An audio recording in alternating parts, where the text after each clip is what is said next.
एक रात खाने के वक्त मेरी वालदा ने सालन और जली हुई रोटी मेरे वालिद के आगे रख दी। मैं वालिद के रद्द अमल का इंतजार करता रहा कि शायद वो गुस्से का इजहार करेंगे, लेकिन उन्होंने इंतहाई सुकून से खाना खाया और साथ ही मुझसे पूछा कि आज स्कूल में मेरा दिन कैसा गुजरा। मुझे याद नहीं कि मैंने क्या जवाब दिया, लेकिन उसी दौरान मेरी वालदा ने रोटी जल जाने की माजरत की।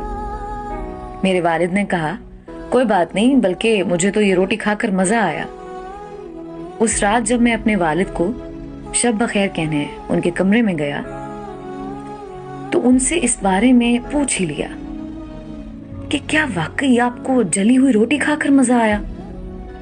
उन्होंने प्यार से मुझे जवाब दिया, बेटा, एक जली हुई रोटी कुछ नुकसान नहीं पहुंचाती, मगर तल्ख रद्द अमल और बदजबानी